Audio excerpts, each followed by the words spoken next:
الكريم ونحن على ذلك من الشاهدين والشاكرين والحمد لله رب العالمين. محترم المقام واجب الاحترام معزز بزرگوں ساتھیوں بھائیوں السلام علیکم ورحمۃ اللہ وبرکاتہ. اللہ رب العزت کا بے انتہا احسان کرم اور فضل کہ جس اللہ نے ہم سب کو اپنے اس پاک گھر میں آنے کی توفیق اور سعادت نصیب فرمائی.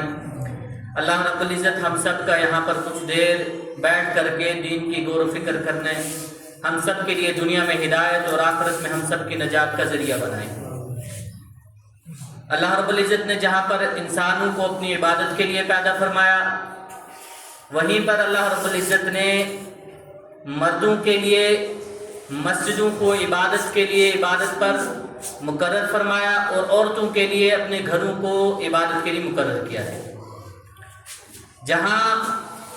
مرد حضرات مسجد میں آ کر اللہ کی وحدانیت، اللہ کے احکامات اور خصوصاً کچھ اہم فرائض مسجد میں آ کر ادا کرتے ہیں، وہیں پر عورتوں کو حکم ہے کہ وہ اپنے گھروں میں جو ہی اذان ہو جائے اول وقت میں ان فرائض کو ادا کریں. اور یہ جہاں پر یہ اہم فریضے ادا کیے جاتے ہیں ان جگہوں کو مسجدیں اور اللہ کے گھر کہا جاتا ہے. دین اسلام میں ان مسجدوں کی بڑی فضیلت اور اہمیت بیان کی گئی ہے کہ اس کی وجہ یہ ہے کہ اللہ رب العزت نے ان جگہوں کو بہترین جگہوں میں اللہ کے ہاں جن جگہوں کو مناسبت حاصل ہے اور جو جگہیں اللہ کے ہاں بہترین ہیں، عمدہ ہیں، ان جگہوں میں یہ مسجدیں وہی جگہ ہیں جہاں پر اللہ کے گھر بنتے ہیں. کہ اس کی فضیلت پر کچھ روشنی ڈالوں گا اور کچھ آداب اور اہمیت اور ان کو آباد کرنے والے اور اس کی تعمیر میں حصہ لینے والوں کے لیے کچھ فضائل میں آپ حضرات کے سامنے ان پر روشنی ڈالوں گا. کہ سب سے پہلے مسجد کے آداب، کہ مسجد کی اہمیت فضیلت، کہ نبی اکرم صلی اللہ علیہ وسلم کے ایک موقع پر تشریف فرما ہے کہ ایک شخص آپ صلی اللہ علیہ وسلم کے پاس آیا اور ایک سوال کرنے لگا، یا رسول اللہ صلی اللہ علیہ وسلم کہ اللہ کے ہاں کون سی جگہیں بہترین ہیں؟ اس سوال پر روایتوں میں آتا ہے اللہ کے نبی صلی اللہ علیہ وسلم نے فرمایا کہ جتنا سائل سوال پوچھنے والا جانتا ہے اتنا ہی جس سے سوال پوچھا جا رہا ہے وہ بھی اتنا ہی جانتا ہے. اللہ رب العزت نے حضرت جبرائیل علیہ السلام کو اللہ کے نبی صلی اللہ علیہ وسلم کی خدمت میں بھیجا تو اللہ کے نبی صلی اللہ علیہ وسلم نے حضرت جبرائیل علیہ السلام سے پوچھا کہ جبرائیل کہ آدم علیہ نبینا علیہ السلام سے لے کر مجھ تک لاکھوں انبیاء زمین پر آئے، اس دنیا میں آئے اور ان کے پاس تو اللہ کے احکامات لے کر ہزاروں لاکھوں مرتبہ ان کے پاس آیا ہوا، کیا تجھے کوئی ایسی جگہ نظر آئی جو اللہ کے ہاں یا تیرے علم میں کوئی ایسی جگہ ہے جو اللہ کے ہاں بہترین ہو؟ تو حضرت جبرائیل علیہ السلام نے فرمایا کہ یا رسول اللہ صلی اللہ علیہ وسلم میں ایسی کوئی جگہ نہیں جانتا، میرے علم میں نہیں ہے. روایتوں میں آتا ہے کہ اللہ کے نبی صلی اللہ علیہ وسلم نے حضرت جبرائیل علیہ السلام کو واپس بھیجا، جاؤ اللہ سے پوچھ کر آؤ. روایتوں میں آتا ہے حضرت جبرائیل علیہ نبینا علیہ السلام اللہ رب العزت کی بارگاہ میں حاضر ہوا اور فرمانے لگا کہ یا اللہ کہ آپ کا لاڈلا کہ اس وقت میں ان کی خدمت سے آ رہا ہوں اور یہ سوال ان کا آپ کی طرف آپ کے لیے ہے کہ آپ کے ہاں کون سی جگہ سب سے بہترین ہے، زمین میں کون سی جگہ سب سے بہترین ہے؟ حضرت جبرائیل علیہ السلام کو جواب ملا. روایتوں میں آتا ہے حضرت جبرائیل علیہ نبینا علیہ السلام نبی اکرم صلی اللہ علیہ وسلم کی خدمت میں تشریف لائے. فرمایا یا رسول اللہ صلی اللہ علیہ وسلم کہ آپ نے آج مجھ پر ایک احسان کیا ہے کہ آپ کی برکت سے کہ میں آدم علیہ نبینا علیہ السلام سے لے کر کہ آپ تک کئی مرتبہ دنیا میں آیا اور کئی مرتبہ سوال لے کر اللہ کے پاس آیا، لیکن جو قرب اس وقت آپ کی برکت سے مجھے ملا ہے، وہ قرب آج تک مجھے کبھی نہیں ملا تھا کہ اللہ نے مجھے اتنا قریب کیا۔ اللہ کے نبی صلی اللہ علیہ وسلم نے پوچھا، اے جبرائیل کون سا قرب اور کتنا قرب تجھے آج مل گیا؟ تو روایتوں میں آتا ہے حضرت جبرائیل علیہ السلام نے فرمایا، یا رسول اللہ صلی اللہ علیہ وسلم کہ آج میرے اور اللہ کے بیچ میں 70,000 پردوں کا فاصلہ تھا، کہ اس مرتبہ مجھے اللہ نے سب سے زیادہ قریب کیا ہے، اور قربت بھی کتنی کہ 70,000 پردوں کا فاصلہ ہے۔ پھر بھی اللہ کے نبی صلی اللہ علیہ وسلم کا احسان کہ آپ کا مجھ پر احسان ہے کہ آپ کی برکت سے مجھے قرب ملا۔ پھر سوال پوچھا گیا کہ میرا جو سوال تھا کہ اللہ نے اس کا جواب دیا۔ حضرت جبرائیل علیہ السلام فرمانے لگے کہ اللہ رب العزت نے اس کا جواب دیا، فرمایا کہ دنیا میں سب سے بہترین جو زمین پر جگہیں ہیں، ان جگہوں میں میرے ہاں سب سے بہترین جو جگہ ہیں وہ مسجدیں، جن پر مسجدیں بنی ہیں۔ زمین کے یہ ٹکڑے ہیں جن پر مسجدیں بنی ہوئی ہیں، اور سب سے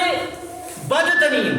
جو جگہیں ہیں زمین کے وہ ٹکڑے ہیں جن پر بازار بنے ہوئے ہیں۔ کہ مسجد کی فضیلت پر، کہ مسجد کی اور مسجد کی جگہ کی اللہ رب العزت کے ہاں اتنی فضیلت ہے۔ اسی طرح بہت ساری فضیلتیں کہ اللہ نے زمین و آسمان کو 7 دنوں میں پیدا کیا ہے، اور وہ بھی ایک جملہ کن، ایک حکم کن فیکن، کن ہو جا فیکن ہو جاتی تھی، کہ صرف 7 دن میں زمین و آسمان اور تمام مخلوقات کو پیدا کیا۔ سنیچر والے دن روایتوں میں آتا ہے اللہ نے زمین کو پیدا کیا ہے، اتوار والے دن اللہ رب العزت نے اس زمین پہاڑوں کو، زمین اور آسمان کو پیدا، اتوار والے دن پہاڑوں کو پیدا کیا۔ روایتوں میں آتا ہے سوموار اور پیر والے دن اللہ رب العزت نے اس زمین پر درخت اور جھاڑیاں یہ چیزیں پیدا کی ہیں۔ منگل والے دن اللہ رب العزت نے کہ جو نقصان پہنچانے والے جانور ہیں، سانپ، بچھو، ان چیزوں کو اللہ نے پیدا کیا۔ بدھ والے دن اللہ رب العزت نے نور کو پیدا کیا ہے، اور جمعرات والے دن اللہ رب العزت نے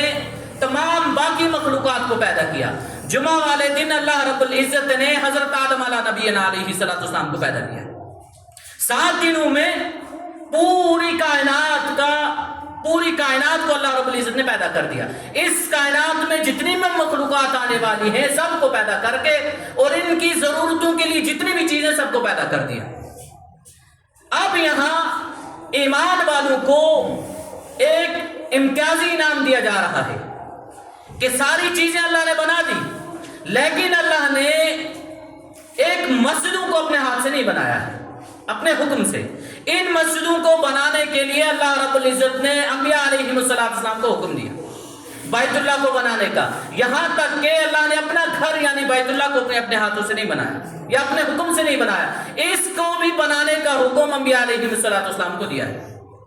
ان مساجدوں کی، ان مسجدوں کی بہت بڑی فضیلت، اور ان کو آباد کرنے والوں کی،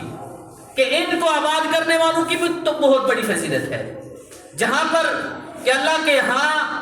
ان کی اہمیت اور افضلیت ہے، فضیلت ہے، وہیں پر ان کو آباد کرنے والوں کی بھی۔ حضرت انس رضی اللہ عنہ راوی ہیں، فرماتے ہیں کہ نبی کریم صلی اللہ علیہ وسلم نے ایک موقع پر فرمایا کہ اللہ رب العزت دنیا پر عذاب دینے کا، دنیا والوں پر عذاب دینے کا ارادہ کرتے ہیں۔ جب عذاب دینے کا ارادہ فرماتے ہیں، فرمانے کے بعد دیکھا جاتا ہے کہ اللہ رب العزت فرماتے ہیں، نبی کریم صلی اللہ علیہ وسلم نے فرمایا کہ میں دیکھتا ہوں مسجدوں کو آباد کرنے والے کچھ لوگ ہیں، میرے ذکر میں لگے ہوئے کچھ لوگ ہیں، کہ میں ان کی برکت سے میں عذاب کو ٹال دیتا ہوں۔ یہ مسجدوں کی یہاں پر آبادی کو، مسجدوں کو آباد کرنے والوں کی فضیلت اور اہمیت اتنی ہے کہ ان کی وجہ سے اللہ رب العزت عذاب کو ٹال دیتے ہیں، موقف کر دیتے ہیں۔ اور بہت ساری اور بھی فضیلتیں کہ اللہ کے نبی صلی اللہ علیہ وسلم نے فرمایا، جس شخص کو دیکھو کہ وہ مسجد میں بکثرت آتا جاتا ہو، مسجد کی عبادت، مسجد میں بیٹھ کر کے عبادت میں لگا ہوا ہو،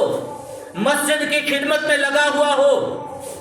جس ایسے شخص کو دیکھو جس میں یہ اعمال پائے جاتے ہوں کہ اس کے لیے ایمان والا ہونے کی گواہی دو، ایماندار ہونے کی گواہی دو۔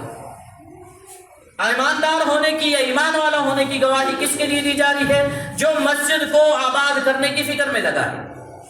اور آبادی کس طرح آباد کر رہا ہے؟ عبادت کے ذریعے سے، ذکر اذکار کے ذریعے سے، تلاوت کے ذریعے سے، مسجد کی باقی جو خدمتیں ہیں اس کے ذریعے سے آباد کر رہا ہے۔ اللہ کے نبی صلی اللہ علیہ وسلم نے ایک موقع پر ارشاد فرمایا کہ ان لوگوں کو خوشخبری سنا دو، کہ ان لوگوں کو خوشخبری سنا دو جو اندھیری راتوں میں بھی مسجد میں آ کر کے نمازیں ادا کر رہے ہیں، مسجد کو آباد کر رہے ہیں، جس کا مفہوم خلاصہ۔ اور ان لوگوں کو یہ خوشخبری، اللہ کے اس نور کی خوشخبری سنا دو جو اللہ نور ان لوگوں کو اس وقت عطا کرے گا جس وقت باقی لوگ نور کے لیے، نور کے محتاج ہوں گے، روشنی کے محتاج ہوں گے۔ اللہ رب العزت ان عبادت کرنے والوں کو اس وقت میں اپنے خزانے سے نور عطا فرمائیں گے۔ روایتوں میں آتا ہے کہ اللہ کے نبی صلی اللہ علیہ وسلم نے ایک موقع پر ارشاد فرمایا کہ کل قیامت کے دن کے 7 لوگوں پر کہ اللہ رب العزت اپنے عرش کا سایہ عطا فرمائیں گے، اور یہ سایہ اس وقت عطا فرمایا جائے گا کہ جس وقت لوگ اس سایہ کے محتاج ہوں گے، یعنی سورج ان کے سر پر 1.25 اندیزے کے فاصلے پر آ جائے گا، اور اس سورج کی تپش کی وجہ سے، اور زمین روایتوں میں آتا ہے تانبے کی، زمین پیتل کی بنا دی جائے گی، اور اس سورج کی گرمی، اس تپش کی وجہ سے روایتوں میں آتا ہے کہ لوگ اپنے گناہوں کی بدولت وہ اس پسینے میں، اپنے گناہوں کے بقدر وہ پسینے میں شرابور ہوں گے۔ کسی کو اس کے گناہوں کی وجہ سے ٹخنوں تک پسینے میں ڈوبا ہوا ہوگا، اور روایتوں میں آتا ہے یہ وہ وقت ہے کہ جسم پر ایک کپڑے کا ٹکڑا نہیں ہوگا، سارے ننگے بدن وہاں پر جو میدان محشر میں کھڑے ہوں گے۔ اور ساروں روایتوں میں آتا ہے آدم علیہ نبی علیہ السلام سے لے کر نبی اکرم صلی اللہ علیہ وسلم تک، نبی اکرم صلی اللہ علیہ وسلم کو چھوڑ کر باقی جتنے بھی نبی ہیں وہ سب نبی بھی یہاں امتیوں کو، باقی امتوں کو بھی چھوڑ دو، باقی اس امت کو بھی چھوڑ دیا جائے، وہ نبی بھی نفسی نفسی پکار رہے ہوں گے۔ حالات ایسے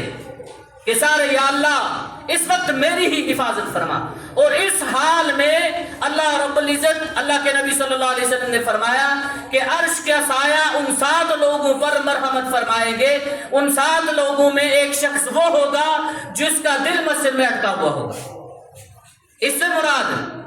کہ مسجد میں آ گیا ہے، جماعت کو ابھی وقت ہے، انتظار میں بیٹھا ہوا ہے، دل میں اطمینان ہے، دل اس کا پرسکون ہے، اس کو دل میں کوئی ہلچل نہیں ہے کہ میں جلدی جماعت ہو جائے، میں جلدی واپس مسجد سے چلا جاؤں۔ جماعت ہو چکی ہے، مسجد سے باہر نکل گیا، اب بھی اس کا دل مسجد کے ساتھ جڑا ہوا ہے۔ ظہر کی نماز پڑھ لی، کب عصر کی نمازوں میں مسجد میں واپس چلا جاؤں۔ کہ جن لوگوں کا مسجد کے ساتھ اس طرح دل اٹکا ہوا، اور یہاں پر کہ ہم اس چیز کو پس پش ڈال رہے ہیں کہ آتے وقت مسجد کا دروازہ بہت بڑا ہے کہ ایک آدمی آرام سے آ رہا ہے، کوئی دھکا مکی نہیں ہے، تو کوئی آنے میں پریشانی نہیں ہے۔ جاتے وقت وہی مسجد کے دروازے تنگ پڑ جاتے ہیں کہ انسان سلام پھیرا گیا، کوشش یہ رہتی ہے جلدی جلدی میں اس ماحول سے نکل کر کے دوسرے ماحول میں چلا جائے، گویا کہ انسان اس ماحول کو بہترین ماحول سمجھتا ہی نہیں۔ اور روایتوں میں یہ ہے کہ اللہ رب العزت اس وقت رحمت کا سایہ اس کو عطا فرمائیں گے، اپنے عرش کا سایہ اس کو عطا فرمائیں گے، اس کے لیے 7 لوگوں پر، اور ان 7 لوگوں میں ایک شخص وہ جو مسجد میں جس کا دل اٹکا ہوا۔ یہ مسجدوں کو آباد کرنے والوں کی فضیلتیں، اس طرح کی بہت سارے فضائل، وقت اتنا نہیں ہے کہ تمام فضائل پر روشنی ڈالی جا سکے۔ مختصر اب کہ ان مساجدوں کو آباد کرنا تو الگ چیز، اس سے پہلے ان کی تعمیر، کہ تعمیر 2 طریقے سے ہوتی ہے، ایک مسجد کی تعمیر ظاہری، دوسرا مسجد کی تعمیر باطنی۔ ظاہری تعمیر تو وہ ہے جو مسجد کی بنیاد سے لے کر، فاؤنڈیشن سے لے کر چھت تک کہ اس تک جو کام ہے وہ ظاہری تعمیر میں ہے، اور باطنی تعمیر مسجد کا مؤذن، مسجد کے امام، مسجد کی کمیٹی اور اس کمیٹی کا پورا ایک نظام اور مسجد کی خدمت کرنے والے الگ، یہ ظاہری، یہ باطنی مسجد کی تعمیر ہے۔ کہ اس تعمیر کے کتنے فضائل ہیں، مختصر سے میں کچھ آپ حضرات کے سامنے پیش کروں کہ حضرت تمیم داری رضی اللہ عنہ ایک صحابی رسول ہیں۔ روایت میں آتا ہے کہ ایک موقع پر یہ شام سے تجارت کا مال لے کر کے آئے ہیں، اور اس مال میں ان کے پاس جو چیزیں ہیں وہ لائٹنگ کا سامان زیادہ ہے، یہ روشنی کا سامان اس وقت کے حساب سے لالٹین یا چراغ وغیرہ۔ تو جب یہ گھر میں آئے ہیں، انہوں نے اپنے گھر میں ایک چراغ جلایا ہے، گھر میں چراغ جلا کر بیٹھے۔ روایتوں میں آتا ہے مسجد نبوی کو دیکھا کہ اندھیرے میں ہے۔ نبی اکرم صلی اللہ علیہ وسلم کے دور میں ہجرت کے بعد روایتوں میں آتا ہے 7 سال تک مسجد نبوی میں اندھیرے میں لوگ نماز پڑھا کرتے تھے، کوئی روشنی کا انتظام نہیں تھا۔ کہ جب ان کو لگا کہ تمیم تیرے گھر میں روشنی کا انتظام ہے، مسجد نبوی، مسجد اللہ کے گھر میں روشنی کا انتظام نہیں ہے، تو کیوں کر گھر میں روشنی کر رہا ہے؟ روایت میں آتا ہے گھر سے وہ لالٹین چراغ اٹھایا، وہ انتظام لیا، مسجد میں آ کر کے جلا دیا۔ صبح تہجد کا وقت ہے، نبی کریم صلی اللہ علیہ وسلم تشریف فرما ہے، صحابہ تہجد سے فارغ ہو کر نبی اکرم صلی اللہ علیہ وسلم نے اب پوچھا کہ یہ چراغ کس نے مسجد میں جلایا؟ روایت میں آتا ہے تمیم داری رضی اللہ عنہ فرماتے ہیں کہ مجھے ڈر سا محسوس ہوا کہ کہیں میرے اس عمل کی وجہ سے نبی اکرم صلی اللہ علیہ وسلم ناراض نہ ہو گئے ہوں۔ روایت میں آتا ہے کہ وہ فرماتے ہیں کہ مجھے تھوڑا ڈر لگا، مگر جب نبی اکرم صلی اللہ علیہ وسلم نے بار بار پوچھا، میں نے ان سے کہہ دیا رسول اللہ صلی اللہ علیہ وسلم میں ملک شام سے مال لے کر کے آیا تھا، اس مال میں میرے پاس لائٹنگ کا انتظام تھا، مسجد میں نے دیکھا لائٹنگ نہیں ہے، روشنی کو کوئی انتظام نہیں ہے، میرے گھر میں روشنی ہے، مجھے یہ گوارا نہیں ہوا، میں نے گھر سے روشنی کا انتظام یہاں اٹھا کر کے لایا۔ روایت میں آتا ہے کہ اللہ کے نبی صلی اللہ علیہ وسلم فرماتے ہیں، اے تمیم، تیرے اس عمل کی وجہ سے مجھے جو خوشی ملی ہے کہ اگر میرے پاس میری کوئی بیٹی موجود ہوتی، میں اس بیٹی کا نکاح تیرے ساتھ کر دیتا۔ کہ اللہ کے نبی صلی اللہ علیہ وسلم فرماتے ہیں کہ مجھے اتنی خوشی ہوئی تیرے اس عمل پر، اگر میری کوئی بیٹی موجود ہوتی میں تیرا اس کے ساتھ نکاح کر دیتا۔ کہ یہ دور وہ تھا جس دور میں نبی اکرم صلی اللہ علیہ وسلم کی ساری صاحبزادیوں کے نکاح ہو چکے تھے، اور ان صاحبزادیوں میں 3 صاحبزادیوں کا نکاح ہونے کے بعد تو وہ انتقال بھی کر چکی تھی، سوائے حضرت فاطمہ الزہرا رضی اللہ عنہا کی۔ یہ جب سنا نبی اکرم صلی اللہ علیہ وسلم نے خوشی کا اظہار اس طرح فرمایا، خواہش کا اظہار فرمایا۔ روایت میں آتا ہے کہ نوفل بن حارث، کہ یہ نبی اکرم صلی اللہ علیہ وسلم کے ایک چچا حارث، ان کے بیٹے نوفل ہیں، ان کے چچا زاد بھائی۔ روایت میں آتا ہے کہ جب انہوں نے نبی اکرم صلی اللہ علیہ وسلم کی خوشی دیکھی، فرمانے گیا رسول اللہ صلی اللہ علیہ وسلم، میری ایک بیٹی جوان ہو چکی ہے، میری بیٹی یعنی آپ کی بھی وہ بیٹی ہے، اور میں چاہتا ہوں آپ اس خوشی کا اظہار میری بیٹی کا نکاح تمیم کے ساتھ کر کے اظہار پورا فرما دیں۔ حضرت تمیم داری رضی اللہ عنہ کہ اس مسجد میں روشنی کرنے پر نبی اکرم صلی اللہ علیہ وسلم کو اتنی خوشی ہوئی، اور مسجد کی تعمیرات میں حصہ لینے پر کہ اللہ رب العزت کی خوشنودی اور نبی اکرم صلی اللہ علیہ وسلم کی خوشی اور نبی اکرم صلی اللہ علیہ وسلم کی بہت ساری بشارتیں ان لوگوں کے ساتھ ہیں۔ اسی طرح کتابوں میں ایک عجیب و غریب واقعہ لکھا ہے کہ یہ ایک قریب دور کا ایک واقعہ ہے کہ ایک قریب دور میں عرب میں ایک بڑا مالدار، اس نے اعلان کر دیا یا اپنے گھر والوں کو، اپنے رشتہ داروں سے کہہ دیا میں مسجد کی تعمیر کرنے والا ہوں، لہذا جو اس مسجد میں مال، ایک واقعہ تو میں نے پچھلے جمعہ پر سنایا تھا، وہ اس سے برعکس تھا، وہ اس سے الگ مختلف تھا۔ روایت میں آتا ہے کہ اس نے اعلان کر دیا کہ میں اب مسجد کی تعمیر کروں گا، مگر اس میں کسی دوسرے کا حصہ نہیں ہوگا، کوئی کسی کا مال قابل قبول نہیں ہوگا۔ اب اس نے اس کام پر انجینئر لگا دیے اور کام کرنے والے مزدور مستری یہ سارے لگا دیے، اور سب کو یہ حکمن کہہ دیا کہ کسی کا مال تم لوگے نہیں، کسی کا پیسہ تم لوگے نہیں، کسی کا دیا ہوا میٹیریل تم قبول نہیں کرو گے۔ تو کتابوں میں لکھا ہے کہ ان کا بیٹا، اس کا بیٹا کچھ وقت کے بعد واقعہ سنا رہا ہے کہ ہم نے اعلان کر دیا، مسجد بھی بن گئی۔ مسجد بننے کے بعد ایک رات کہ میرے باپ نے خواب میں دیکھا 2 خوبصورت خوب ترین محل جنت میں، ایک پر اس کا نام لکھا ہوا، ایک پر ایک حبشن عورت کا نام لکھا ہوا ہے۔ اب جب اس نے محل کی وجہ پوچھی، پتا چلا کہ ایک حبشی عورت نے اس مسجد میں حصہ لیا ہے، اس نے کچھ تعاون کیا ہے۔ تو یہ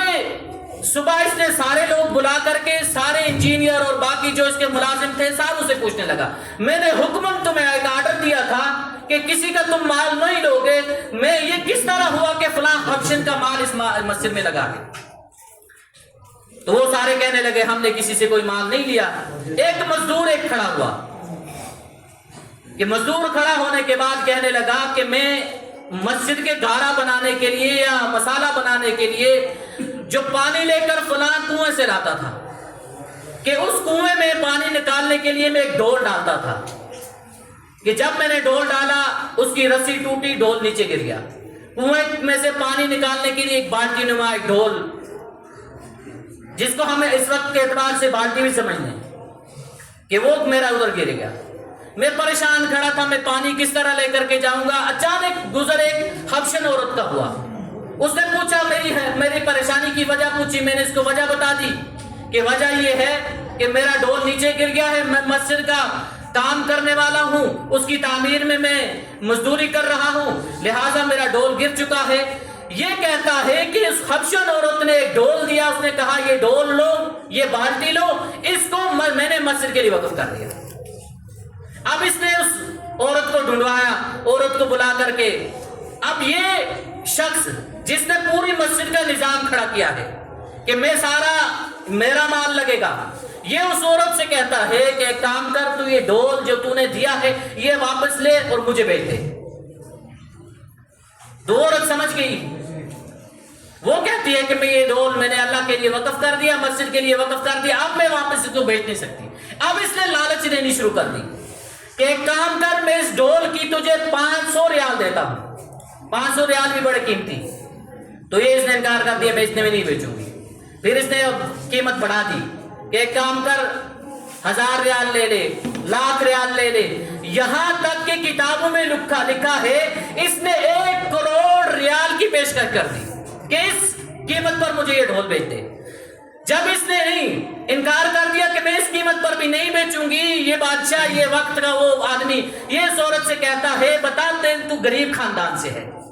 تو غریب گاؤں سے ہے، اگر تو یہ ڈھول لے لے فائدہ یہ ہوگا تیرے گھر بن جائے گا، محل بن جائیں گے، نوکر چاکر آ جائیں گے، گاڑیاں بھی تو لے سکتی ہے، تیری 7 نسلیں آرام سے بیٹھ کر کے کھا سکتی ہوں۔ یہ عورت اس بادشاہ سے یا اس وقت کے اس آدمی سے کہتی ہے جو محل تو جنت کا خواب میں دیکھ چکا ہے ویسا ہی محل میں نے بھی دیکھا ہے،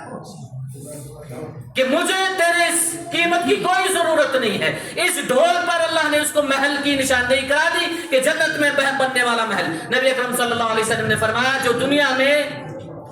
مسجد اللہ کا گھر بنائے گا، اللہ رب العزت کا وعدہ ہے، اللہ رب العزت اس کے لیے جنت میں محل بنائیں گے۔ اور پوچھا گیا کتنا؟ یہ جہاں پر آگے جگہ خالی ہے اس کو پوری کر لیں، پیچھے والوں کو ذرا آنے میں تکلیف ہوتی ہے۔ اور ایک چیز ذہن میں رکھیں کہ مسجد میں صفوں کو پھلانگ کر کے آنا بڑا گناہ ہے۔ پھلانگنے کا مطلب ہے 2 آدمی بیٹھے اس کے کندھوں سے اوپر چھلانگ مار کے آنا، یہ مسجد کو پھلانگنا ہے، اور یہ بہت بڑا گناہ ہے۔ اور ایک وجہ پہلی، دوسری، تیسری، چوتھی صف والے اس کی وجہ بنتے ہیں۔ اس کی وجہ یہ جس طرح وہ صفوں میں خالی جگہ چھوڑ کر کے بیٹھتے ہیں، پیچھے والا دور سے آیا، اس نے صف جگہ خالی پہلی صف میں دیکھی، اس نے شروع کر دیا وہ کود کر کے آنا، یہ بہت بڑا گناہ ہے۔ اور اس کی گناہ کی وجہ ہم خود نہ بنے، پاس میں اگر خالی جگہ ہو ہم دوسرے بھائیوں کے لیے وہ جگہ خالی کریں، پیچھے آنے والوں کو تکلیف نہ ہوتی۔ تو روایتوں میں کہ یہ مسجدوں کی تعمیر کہ اس کی بھی بڑی فضیلتیں ہیں۔ میں مختصر کرتے ہوئے کیونکہ وقت قریب ہے، ایک اعلان بھی کرنا ہے۔ دو قسموں کی تعمیر، ایک ظاہری تعمیر جو باہر کی ہے فاؤنڈیشن سے چھت تک، دوسری تعمیر مسجد کے اندرونی یا باطن کی، جس میں امام، مؤذن کا انتخاب، امام کا انتخاب، اور اسی کے ساتھ مسجد میں خدمت کرنے والے کا انتخاب، اور مسجد میں نگرانی کرنے پر یا مسجد کے نظام کو چلانے پر ایک کمیٹی کی تشکیل۔ یہ مسجد کی تعمیر میں جس طرح فاؤنڈیشن میں یا جس طرح اس کی تعمیر جو باہر کی تعمیر ہے اس پہ جتنا اجر ہے اتنا ہی اندر کی باطنی تعمیر میں بھی اتنا ہی اجر ہے۔ کہ نبی اکرم صلی اللہ علیہ وسلم جب کسی نئی مسجد میں جاتے تھے، روایت میں آتا ہے کہ آپ صلی اللہ علیہ وسلم وہاں پر پہلے جا کر کے دریافت کرتے ہیں یہاں کا مؤذن کون ہے، یہاں کا امام کون ہے، اور وہیں ان مساجدوں کو چلانے کے لیے ایک کمیٹی ہوتی ہے۔ ہمارے گاؤں کا نظام کہ اگر 1 مہینہ 2 مہینہ ہم نمبردار کے بغیر نہیں رہ سکتے، ہم 2 مہینہ 3 مہینہ سرپنچ کے بغیر نہیں رہ سکتے،